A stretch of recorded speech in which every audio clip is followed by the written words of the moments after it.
अस्सलाम वालेकुम स्टूडेंट्स, आज हम पढ़ते हैं effect of external pressure on the rate of evaporation and boiling. यानी कि एक्सटर्नल प्रेशर का जो बाहर से हम प्रेशर देते हैं उसका एवेपोरेशन पर और बॉइलिंग पर क्या असर पड़ता है। ये देखें, जैसे कि हमने कंटेनर लिया है, उसमें जैसे हम लोग बाहर से एटमॉस्फेरिक प्रेशर को कहते हैं ना एक्सटर्नल प्रेशर। अगर हम लोग उसके ऊपर कोई ढक्कन रख देंगे, कोई लिड रख देंगे, जैसे हम कोई जैसे हम प्रेशर कुकर के ऊपर उसका ढक्कन रख देते हैं, तो कहते हैं हम एक्सटर्नल प्रेशर। कहते हैं कि एक्सटर्नल प्रेशर का अब एवेपोरेशन के ऊपर और बॉइलिंग पॉइंट के ऊपर क्या फ़र्क पड़ता है। अच्छा जी, rate of both evaporation and boiling are affected by the variation in the external pressure। कहता है कि evaporation और boiling दोनों जो सी इफेक्ट होती है अगर हम external pressure को चेंज करते हैं। ठीक है, to which the liquid is subjected, जिसके अंदर अगर to which the liquid is subjected, जहाँ जिसके अगर लिक्विड किसी चीज़ के अंदर प्रेजेंट है उसके ऊपर आप एक्सटर्नल प्रेशर कोई भी अप्लाई करते हैं। एक्सटर्नल प्रेशर आपको मैं बताया, कोई बाहर से प्रेशर कोई भी अप्लाई करते हैं या ऊपर ढक्कन रख देते हैं, तो कहता है इसमें ज़रूर तब्दीली आती है। वेपोरेशन में और बॉइलिंग पॉइंट दोनों में ज़रूर तब्दीली आती है। Rate of evaporation tend to increase by decrease in external pressure. कहता क्या होता है, रेट ऑफ इवेपोरेशन क्या होती है, बढ़ती है। अगर हम लोग एक्सटर्नल प्रेशर कम होगा ना तो इवेपोरेशन ज़्यादा होगी। ठीक है, अगर कहीं पे कहता है एक्सटर्नल प्रेशर कम है, बाहर से प्रेशर ज़्यादा नहीं आ रहा, कहता है तो फिर क्या होगा, रेट ऑफ इवेपोरेशन क्या होगा, कम ज़्यादा होगी। ठीक है, एंड वाइस वर्सा, अगर आपके पास एक्सटर्नल प्रेशर ज़्यादा है तो रेट ऑफ इवेपोरेशन डिक्रीज होगा। If a liquid in a open rate of evaporation tend to increase by decrease in external pressure. कहता है कि अगर हम एवेपोरेशन ज़्यादा से ज़्यादा होती रहेगी अगर हमारे पास एक्सटर्नल प्रेशर कम है, यानी कि इसका इन्वर्स प्रोपोर्शन है। अगर एवेपोरेशन ज़्यादा हो रही है, अगर एक्सटर्नल प्रेशर ज़्यादा है तो क्या होगा, रेट ऑफ एवेपोरेशन क्या है, कम है। अगर रेट ऑफ एवेपोरेशन ज़्यादा हो रही है इसका मतलब है कि बाहर एक्सटर्नल प्रेशर क्या है, कम है। अगर एक्सटर्नल प्रेशर कम होगा, रेट ऑफ एवेपोरेशन क्या होगी, ज़्यादा होगी।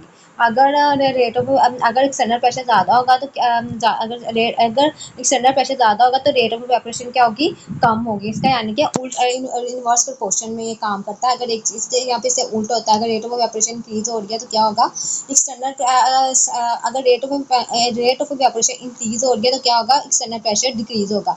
If a liquid is in a open container, कहता है कि अगर आपने कंटेनर लिया है उसके अंदर लिक्विड है तो उसका आपने ढका नहीं हुआ बल्कि ओपन कंटेनर है, most of the molecule that escape into a vapour phase. कहता है क्या होगा, ज़्यादा से ज़्यादा मॉलिक्यूल्स क्या हो जाएंगे, वेपर की सूरत में आ जाएंगे।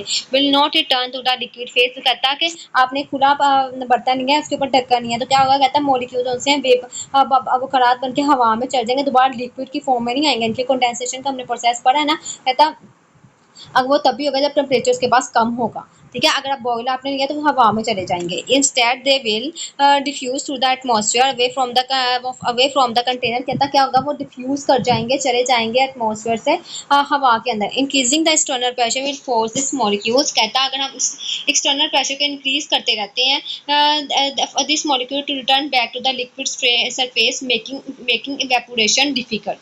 अच्छा, अब ये कहता है एक्सटर्नल फोर्स। कहता है कि अगर हम लोग एक्सटर्नल प्रेशर को बढ़ा देते हैं, अगर एक्सटर्नल प्रेशर ज़्यादा हो जाता है, ठीक है, एक्सटर्नल प्रेशर ज़्यादा होने का हमने एक्सटर्नल प्रेशर किसको कहा था, एटमॉस्फेरिक प्रेशर। या फिर अगर हम लोग किसी बर्तन के ऊपर खुद से कोई लिड कोई ढक्कन रख देते हैं ना, जैसे प्रेशर कुकर के ऊपर आप ढक्कन रख देते हैं, तो उसको हम एक्सटर्नल प्रेशर कहते हैं। कहता है जब एक्सटर्नल प्रेशर आप ज़्यादा कर देंगे तो क्या होगा, इससे क्या होगा, इससे मॉलिक्यूल्स दोबारा से बल्कि वो हवा में तो नहीं जाएंगे। ये देखें, इसमें आप देखें, इसमें लिड पड़ा हुआ है, जब पानी वेपर्स की सूरत में बनेगा तो कहता है वो हवा में नहीं जाएगा बल्कि वो दोबारा लिक्विड में बनने लग जाएगा। इसमें डायनेशन will force this molecule to return back to the liquid. कहता है कि वो दोबारा लिक्विड बन जाएगा गैस है, अगर इसका हम एक्सटर्नल प्रेशर बढ़ा देंगे। Making evaporation difficult. कहता है इससे क्या होगा कि इवेपोरेशन डिफिकल्ट होगी, इवेपोरेशन जो प्रोसेस है वो डिफिकल्ट हो जाएगा इससे। When a liquid bubbles are formed inside the container, कहता है कि आपने जब से बबल बनने लगते हैं कंटेनर के अंदर, which then rise to the surface। कहता है क्या होगा, आपको पहले बताया था मैंने कि आपने ये देखें कंटेनर लिया है, इसमें कंटेनर लिया है, इसमें मॉलिक्यूल्स हैं लिक्विड के। जैसे जैसे बॉयल होकर इनके बबल करने लगेंगे, जिसकी सबसे ज़्यादा काइनेटिक एनर्जी होगी वो ऊपर आ जाएगा, सबसे ऊपर वाली लाइन पे आ जाएगा। At this stage the temperature of the liquid remain constant. कहता है ऐसे बबल बनना स्टार्ट हो जाएंगे ना तो फिर टेम्परेचर लिक्विड का कांस्टेंट हो जाएगा और सारी जो हम हीट दे रहे हैं यूज़ होगी पानी को बबल्स बनाने में। टिल और द लिक्विड बॉइल्स ओवर, जब तक सारा लिक्विड बॉयल नहीं होता तब तक हम टेम्परेचर यूज करेंगे पानी को बॉयल करने के लिए। अब पानी लिक्विड का टेम्परेचर नहीं बढ़ेगा, बल्कि जो हम टेम्परेचर दे रहे हैं वो इसलिए यूज हो रहा है कि सारा लिक्विड बॉयल हो जाएगी, पहले भी हमने बात पढ़ी है। This temperature is called boiling point, कहा जाता है जिस पॉइंट पे अगर सारा लिक्विड पानी जो है वो बॉयल होने लग जाएगा, यानी कि पानी बॉयल होना स्टार्ट हो जाएगा, इस टेम्परेचर पे आके पानी बॉयल होना स्टार्ट हो जाएगा, इसे हम कहते हैं ये बॉइलिंग पॉइंट है। ठीक है।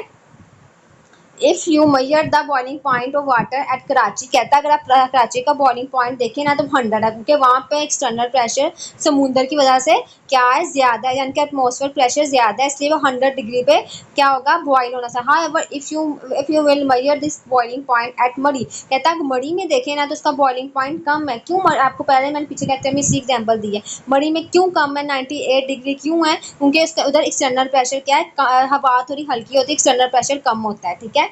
अब आप देखें, अच्छा आप इस डायग्राम में आप इस डायग्राम को हम देखते हैं, इसमें वो कह रहा है लीड ऊपर है, यानी कि एक्सटर्नल प्रेशर हमारे पास क्या है, एक्सटर्नल प्रेशर हमारे पास कम है। ठीक है। एक्सटर्नल अब हमारे पास एक्सटर्नल प्रेशर हमारे पास क्या है ज्यादा है, यानी कि लीड ऊपर है, ज्यादा वो प्रेशर नहीं दे रहा। तो हमें सारा मूव पहले करते हैं, आपको फिर समझाते हैं। ठीक है। अच्छा अब इसमें देखें, इस पहले अब हम इस डायग्राम को पढ़ते हैं। इस डायग्राम में आप देखें दोनों में, इसमें आप पहले डायग्राम में देखें 1 एटमॉस्फेयर प्रेशर हम अप्लाई करें, नॉर्मल एटमॉस्फेयर प्रेशर है इसमें अंदर जाने के, जो हमारी नॉर्मल हवा का एटमॉस्फेयर प्रेशर है। इसमें आप इसको ऐसे भी कर सकते हैं, जैसे कि हमने एक बाउल लिया, उसमें खुला है, तो कहता है उसका क्या है कि उसका बॉइलिंग पॉइंट क्या है, कम है। ठीक है। क्योंकि उसके बाहर एक्सटर्नल प्रेशर जो सा हम दे रहे हैं वो बाहर से इतना ज़्यादा हम खुद से नहीं अप्लाई करें, बस जो एटमॉस्फेयर का एक्सटर्नल प्रेशर है ना वही है, इसी वजह से पानी को ज़्यादा हीट नहीं चाहिए होगी बॉयल होने के लिए, इसका बॉइलिंग पॉइंट क्या है, कम है।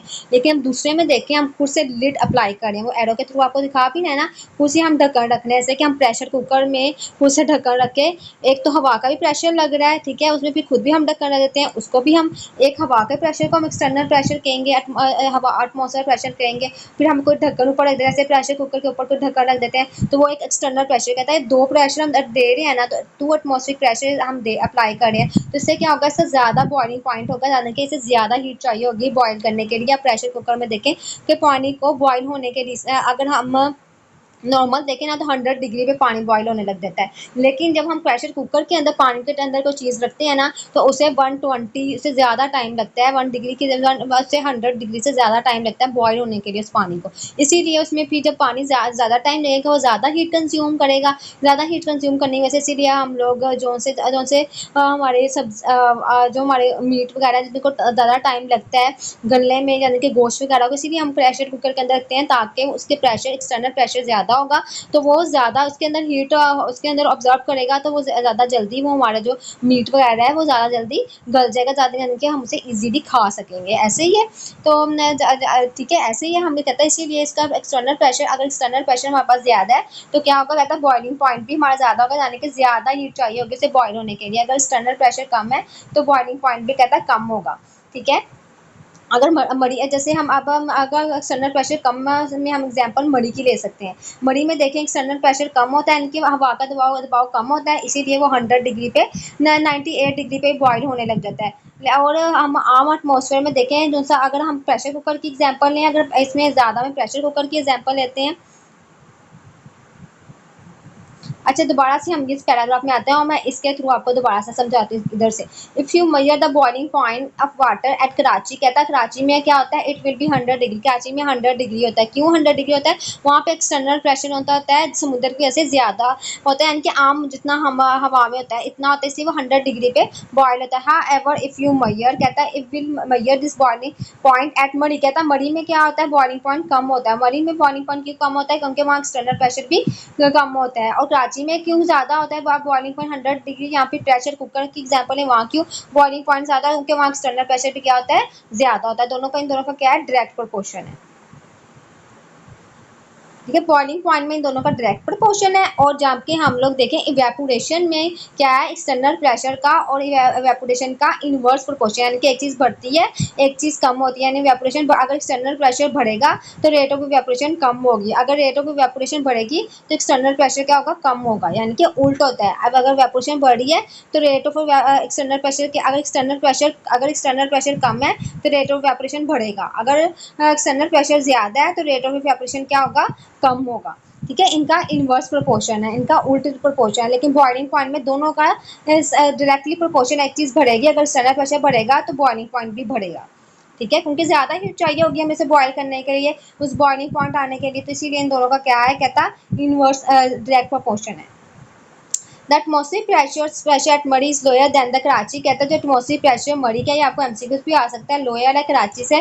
सो find the boiling point as decreased at lower atmospheric pressure, कहता है कि अगर कम एटमॉस्फेरिक प्रेशर है तो इससे बॉइलिंग पॉइंट भी क्या होता है, कम होता है। कहता है हमने क्या पढ़ना था, इफेक्ट पढ़ना था कि एक्सटर्नल प्रेशर का क्या इफेक्ट है इवेपोरेशन के ऊपर और बॉइलिंग पॉइंट के ऊपर। और इवेपोरेशन के ऊपर क्या है, इसका इनवर्स है, अगर इवेपोरेशन बढ़ती है, अगर इवेपोरेशन बढ़ेगी, अगर सॉरी एक्सटर्नल प्रेशर, पहले एक्सटर्नल प्रेशर के ऊपर डिपेंड करता है ना, अगर एक्सटर्नल प्रेशर बढ़ेगा तो इवेपोरेशन क्या होगी, कम होगी। ऐसे ही है, अगर इवेपोरेशन अब अगर एक्सटर्नल प्रेशर कम होगा तो इवेपोरेशन क्या होगी, वो ज़्यादा होगी। इसका क्या है, इनवर्स प्रोपोर्शन है। अब इवेपोरेशन का इनवर्स प्रोपोर्शन है एक्सटर्नल प्रेशर से। ठीक है, एक चीज़ बढ़ती है एक चीज़ कम होती है, लेकिन बॉइलिंग पॉइंट से इसका डायरेक्ट प्रोपोर्शन है, अगर एक्सटर्नल प्रेशर बढ़ेगा बॉइलिंग पॉइंट भी बढ़ेगा, अगर बॉइलिंग पॉइंट कम होगा और एक्सटर्नल प्रेशर भी क्या होगा, कम होगा। ये आपने देखनी है, इसका ये इफेक्ट है। ठीक है स्टूडेंट, अगर आपको कोई क्वेश्चन हो तो आप कमेंट बॉक्स में पूछ ले सकते हैं। Thank you so much.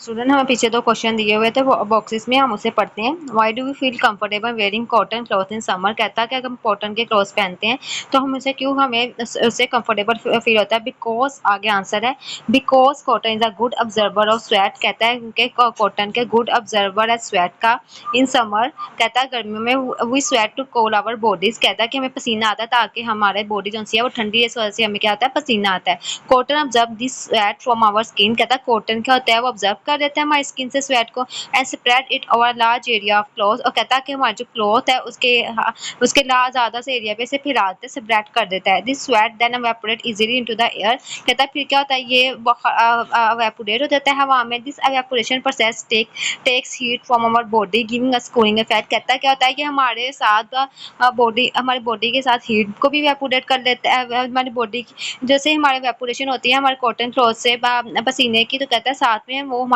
Heat को भी ऑब्जर्व कर देता है। गिविंग अस कूलिंग इफेक्ट, कहता है इसकी वजह से हमें ठंड लगता है, हमारा कूलिंग इफेक्ट हमारे जिस्म के ऊपर होता है। Also cotton is a light Also cotton is a light and porous allowing air to pass through, कहता है कि इसकी ये भी वजह है, कॉटन थोड़ा पोरस और लाइट होता है इसीलिए एयर से पास होती रहती है, which keep us feeling fresh and comfortable, कहता है इसी वजह से हमें फ्रेश और कंफर्टेबल फील होता है। क्या उसने बताया है कि क्यों हमें कॉटन से समर में क्यों कॉटन से हमें कंफर्टेबल फील होता है, क्योंकि जैसे ही हम कॉटन क्लॉथ्स पहनते हैं तो उससे क्या होता है, जो हमारा पसीना है वो हमारे कपड़े ऑब्जर्व कर लेते हैं, और वो हवा के जैसे ही वो उसमें फिला हमारे कपड़ों के ऊपर फैल जाता है, जैसे ही हवा उसे ऑब्जर्व करती है उस पसीने को, साथ में वो हमारी बॉडी से हीट को भी ऑब्जर्व कर लेती है, इस वजह से हमें कूलिंग इफेक्ट होता है। अब सेकंड नेक्स्ट क्वेश्चन है हमारे पास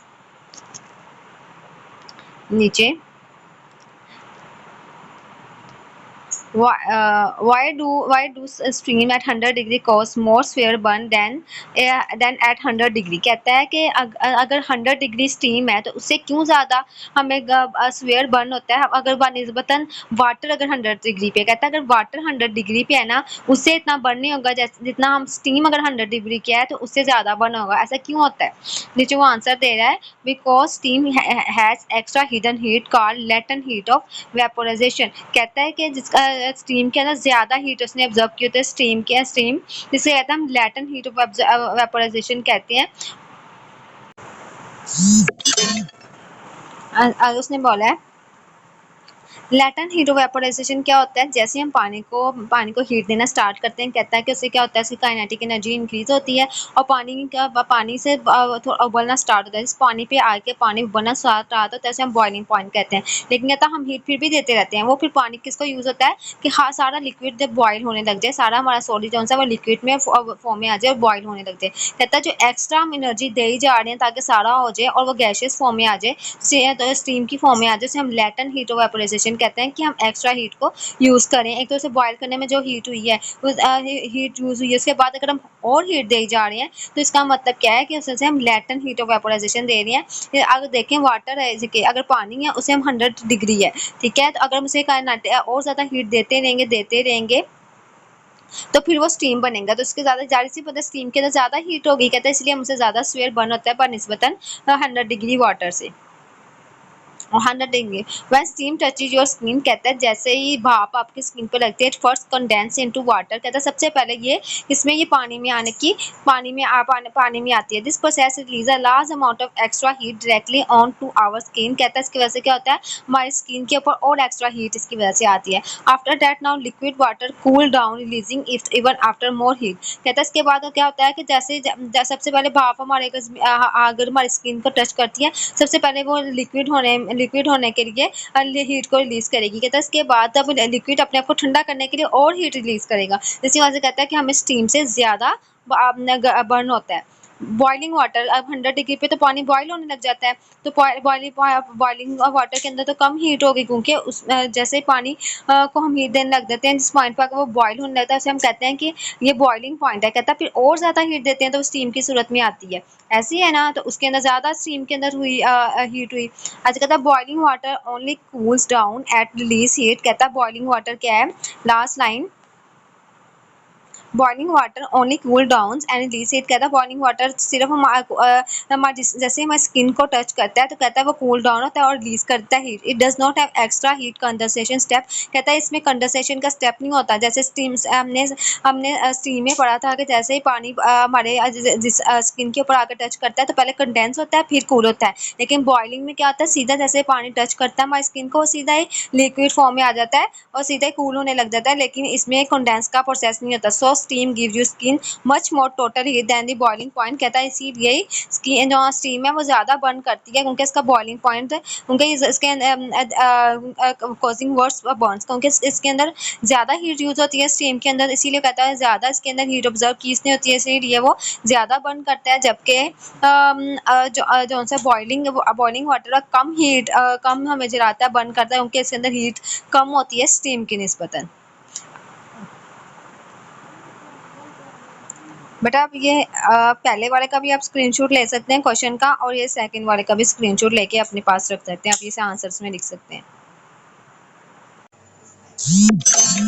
आपके इधर वाटर स्टीम की जगह वाटर वेपर बुक के ऊपर लिखा हुआ है, तो अब इसके ऊपर वाटर वेपर्स भी लिख सकते हैं। स्टीम ये एक ही टर्म है, स्टीम और वाटर वेपर्स। बेटा हमने फेस चेंज मटेरियल पढ़ना है। फेस चेंज मटेरियल कौन सा होता है जो अपने फेस को चेंज करना है। अगर बाहर सर्दी है तो ये क्या होगा अपनी हीट रिलीज कर दें, अगर बाहर गर्मी है तो अपनी हीट को ऑब्जर्व कर लेते हैं। यूजिंग थर्मल रेगुलेशन, इसे हीट रेगुलेशन के लिए यूज़ किया जाता है, यानी कि टेम्परेचर मेंटेनेंस के लिए यूज़ किया जाता है। Such as in clothing and building, कहता है इसको कहाँ यूज़ किया जाता है, क्लोथिंग और बिल्डिंग कपड़े वगैरह में बिल्डिंग्स में यूज़ किया है ताकि टेम्परेचर मेंटेन रहे। To store and release thermal energy, कहता है क्योंकि ये थर्मल एनर्जी को जो हीट एनर्जी है उसे स्टोर भी कर लेता है, अगर ज़्यादा गर्मी है बाहर, और रिलीज भी कर देता है अगर कम गर्मी है बाहर, तो इससे टेम्परेचर क्या होता है, इससे कहता है मेंटेन रहता है।